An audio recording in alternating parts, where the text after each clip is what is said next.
Welcome, everybody. Welcome again to PEM Rules, the Pediatric Emergency Medicine Podcast, Episode 7. And we are continuing discussing some rules, some PEM rules about clinical care tips. We now start a new subcategory where I will talk about some tips that have to do with assessment and plan.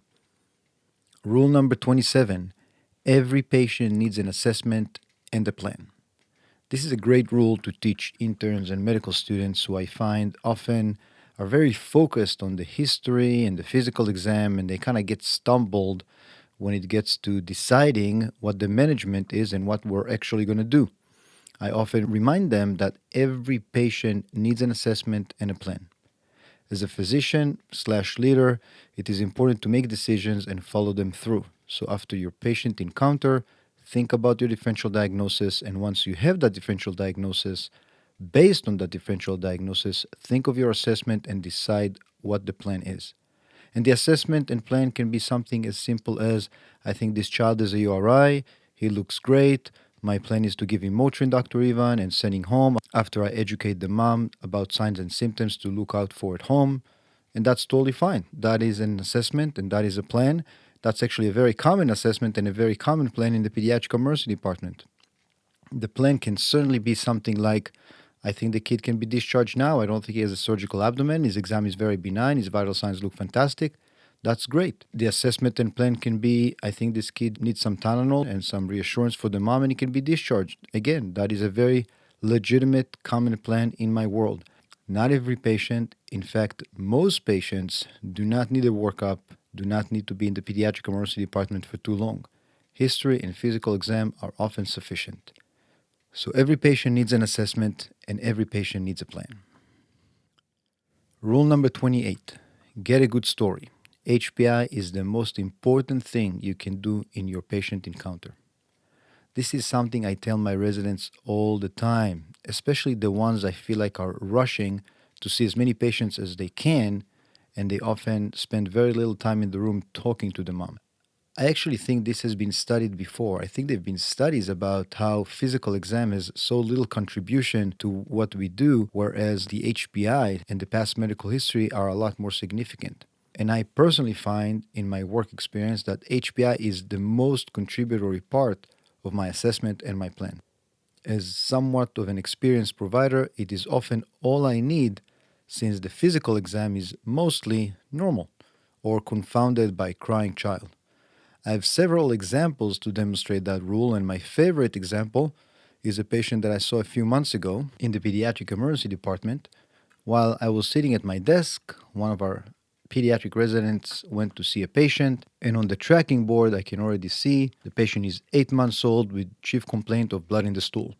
So I already have kind of my differential working, and I know that in an 8 months old, probably the most common cause of hematochezia is milk protein allergy. So I started developing my bias. But the resident who went into that room came back and he did a great job taking history. He presented the patient with chief complaint of blood in the stool that has a very normal exam, and he told me that he actually entertained the possibility of milk protein allergy, so he asked mom, and turns out the mom is breastfeeding. I asked the resident, if the mom is breastfeeding, can the child still have hematochezia and milk protein allergy? And he said, yeah. If mom is breastfeeding, consuming a lot of dairy products, and the kid is that allergic, then yeah, he may have hematochezia, Dr. Ivan. And he's right.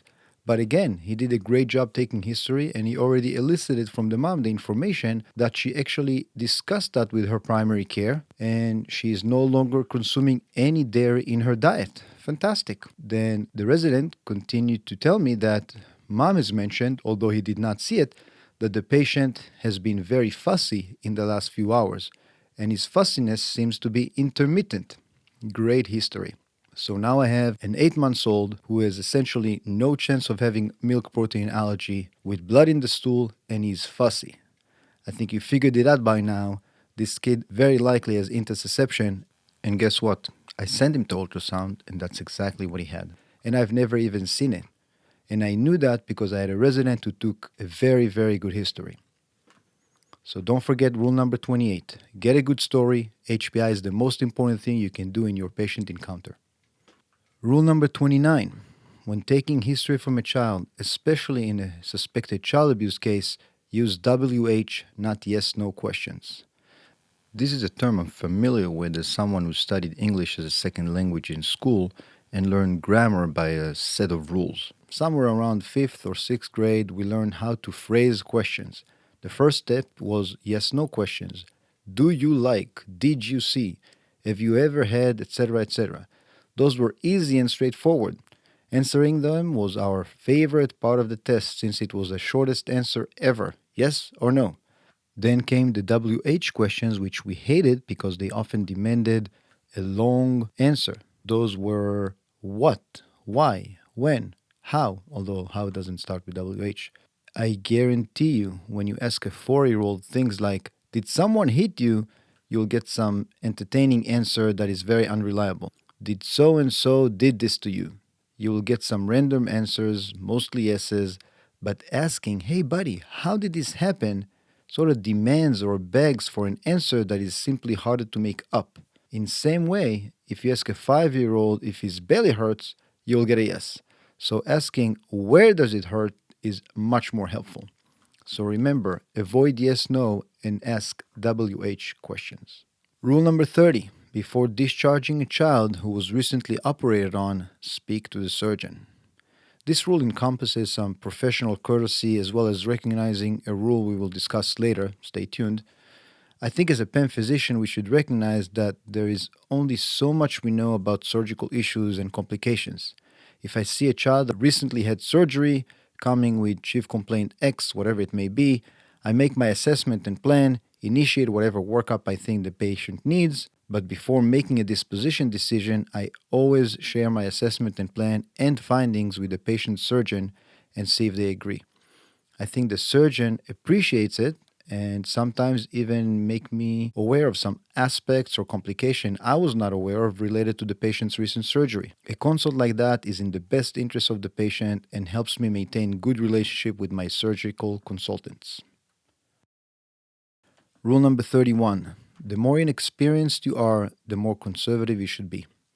This was probably one of the best advice or rules I heard back in fellowship when I started doing my attending shifts.